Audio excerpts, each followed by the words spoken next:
Pag-uusapan na rin natin ngayon ang bagong release na Infinix Hot 60 Pro Plus, ang world's slimmest 3D curved screen, 5.95mm to be exact, under 6mm guys, yung nipis ng phone na to.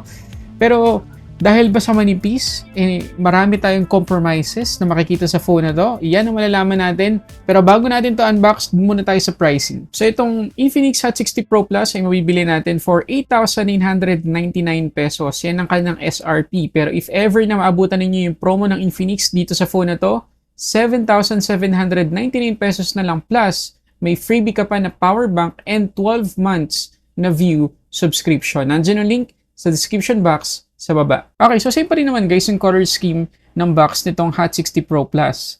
Talagang obvious lang sa harap ng box yung top features ng phone na to. Lalo na yung sinabi ko kanina na 5.95mm na design. 256GB na storage, Sony IMX882 na sensor at tuned by JBL na branding. Una natin makikita pag open ay yung tempered glass at good news yan dahil mahirap makahanap ng tempered glass para sa isang 3D curve display. Yun, nandito pala sa atin na itong titanium silver na kulay at napaka-premium guys ng feels ng phone na to kapag nahawakan nyo na. Premium pero yung price hindi premium. Meron din tayong mga documentations dito at syempre meron tayong free na hard case. Exposed lang yung gilid pero ayos lang. Protected naman yung malaking part ng phone. Nandito din yung ating 45 watts na charger at USB-C cable. Okay, unahin na natin pag-usapan guys yung napakanipis na form factor ng phone na to. Kita nyo naman guys, sobrang nipis. Grabe. Compare natin sa ilang mga everyday objects na nakikita natin. Okay, una sa lahat, itong pen. Tingnan nyo naman. Mas manipis pa sa ballpen. Grabe.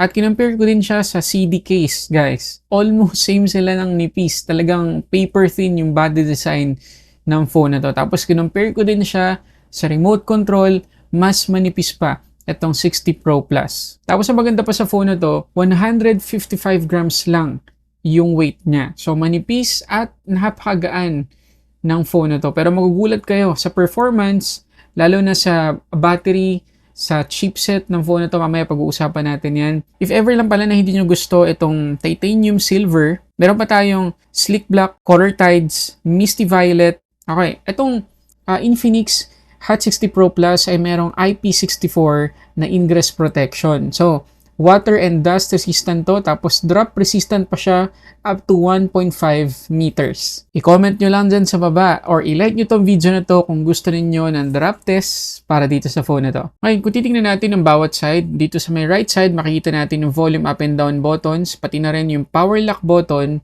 na merong green accent.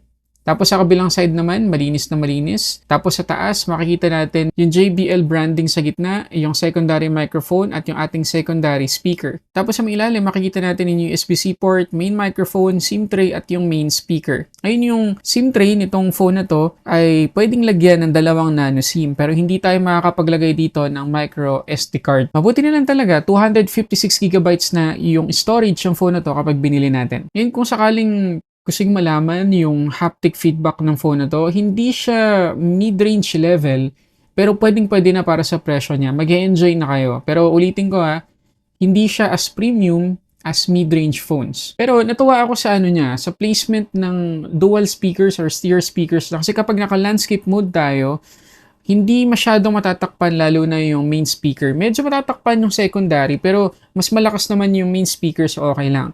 Pagdating naman sa sound quality, hindi sabog kahit na itodo natin yung volume. Hindi rin sobrang lakas. Actually, parang saktong-sakto lang siya. Hindi ko masasabi na loud enough para hindi na tayo gumamit ng Bluetooth speaker. Pero saktong-sakto lang siya. Hindi siya sobrang lakas. Pero din siyang support hindi lang sa 2.4 GHz Wi-Fi connection, pati na rin sa 5 GHz Wi-Fi connection. Tapos, yung kanyang in-display fingerprint scanner ay okay naman yung performance. Ayan. Optical siya. Kaya okay naman, mabilis. Ngayon pagdating naman sa display, again, meron tayo ditong 6.78-inch 3D curved AMOLED na 1.5K yung resolution at up to 144 Hz yung refresh rate. Aabot din ng 4,500 nits yung peak brightness at meron pa tong Corning Gorilla Glass 7i protection. At kung pag-uusapan natin yung kulay or yung color reproduction ng display, masasabi kong lampas-lampas siya sa pwede nating expect para sa isang less than 9,000 na phone. Ganun katindi yung quality nito. Medyo mas makapalang ng kaunti yung chin kapag tinitigan natin, pero sa unang tingin, almost proportion yung lahat ng bezels. And kung babalik tayo dun sa color accuracy, okay na okay siya, napaka-realistic naman ng itsura. Wala lang tayong pre-installed na screen protector, so agad-agad i-install nyo yung tempered glass na kasama sa box. Okay, silipin muna natin yung ilang settings ng kanyang display. So, punta tayo ngayon sa display and brightness. Tapos, sa color style, meron tayong dalawang preset na pwedeng piliin, bright colored or original color. Pwede rin nating timplahin yung kanyang color temperature. Ngayon, pagdating naman sa screen refresh rate setting, ayan yung mga options natin. So, pwedeng auto switch, pwedeng standard, pwede ring high. Kapag naka-high tayo, syempre, papalo siya ng up to 144 Hz. Pero wag tayo masyadong ma-excite kasi hindi po lahat ng application ay may support. Sa ngayon ay may support sa 144 Hz na refresh rate. Tapos, kapag nakaselect lang itong high, doon lang natin mako-customize yung refresh rate ng isang application. So, open natin yan at makikita nyo na sa ngayon, 3 lang po yung naka-install dito sa phone or dito sa review unit na ginagamit ko na mayroong support sa 144 Hz na refresh rate. So, pwede natin itap yan, tapos pwede natin manually i-select yung 144. Doon din sa messages, pwede ring 144. Doon sa phone, pwede ring 144. And the rest, pwede na siyang, ang sagad ay 120 Hz. So, yun po yung reality dito, no?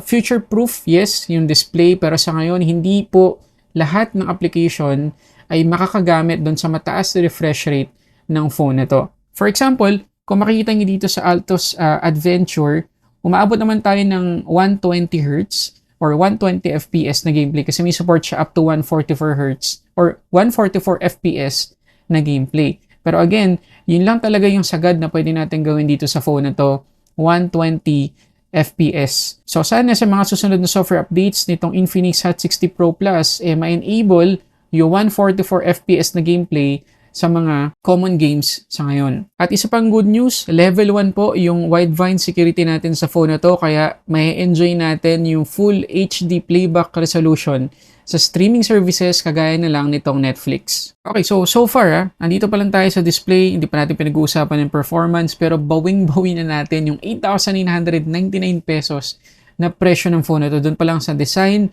doon sa display, grabe, hindi ko makakalain na less than 9,000 pesos lang to. So pag-usapan natin ngayon ng performance at kung anong dapat ninyong expect. Pagdating sa performance, itong Infinix Hot 60 Pro Plus ay naka XOS 15.1 na out of the box, tapos Android 15 na po yung operating system niya. Helio G200 yung kanyang chipset, 8GB na LPDDR4X yung RAM, at UFS 2.2, 256GB naman yung kanyang storage. So, meron tayong MEMfusion dito sa Infinix Hot 60 Pro Plus up to 8GB. So, technically, pwedeng maging 16GB yung ating RAM. Pero check muna natin yung epekto sa performance kapag ginamit natin ng MEMfusion. Okay, ito yung Antutu score na nakuha natin kapag ginamit natin yung MEMfusion, 454,643. Okay naman. Decent yung score na yan para sa presyo yan. Pero check natin kapag hindi naman natin ginamit yung MEMfusion. Bumaba ng kaunti yung score natin, naging 448,008 na lang. Decent pa rin yung score, pero kung gusto nyong gamitin at i-extend up to 16GB yung RAM nitong phone na to, okay lang po sa performance. Actually, makakatulong pa. Decent din yung result natin sa wildlife stress test kasi makikita ninyo na nabawasan lang tayo ng 3% sa battery percentage, tapos 2 degrees lang yun nadagdag sa kanyang temperature. So, goods na good siya pagdating sa battery consumption at thermals. Ngayon, pagdating naman sa mismong gaming, dito sa Racing Master, hanggang medium setting lang talaga yung sagad na pwede nating maiset dito sa phone na to. Yan lang yung kaya talaga niya. Tapos sa actual gaming, although hindi maganda yung mismong graphics kasi hindi natin nasagad, pero pwede na. Meron tayong mga frame drops na experience, meron ding mga hiccups. Pero pag nagtagal na, kapag medyo nakabuelo na yung phone, umuunti naman yung frame drop. So, may enjoy pa rin natin yung paglalaro dito. Isa pa sa hinangaan ko dito sa Infinix Hot 60 Pro Plus ay yung battery capacity. To be exact, 5,160 mAh yung laman ng phone na to, tapos 45 watts yung kanyang charging speed. Isipin nyo, sa sobrang nipis nito, napagkasya nila yung ganong kalaking battery capacity. So, thumbs up sa Infinix. Please, pakituluyan. Ito yung SOT na nakuha natin dito sa Infinix Hot 60 Pro Plus. Almost 15 hours, guys. Sobrang decent na talaga yan.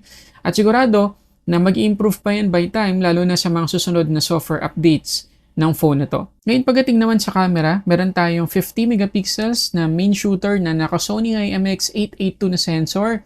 Meron dalawang auxiliary lens at 13 megapixels na selfie camera.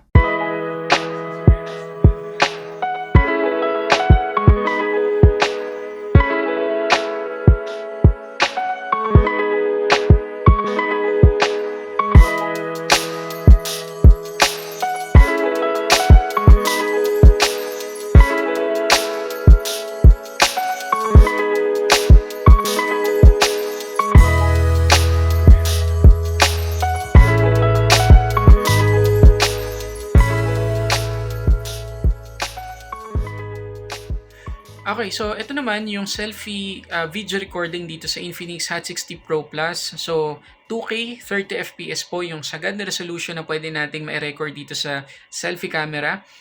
Wala tayong stabilization, pero kung gusto nating i-enable yung EIS or Electronic Image Stabilization, mata-downscale siya to 1080p. Pero at least, meron tayong stabilization kahit papano.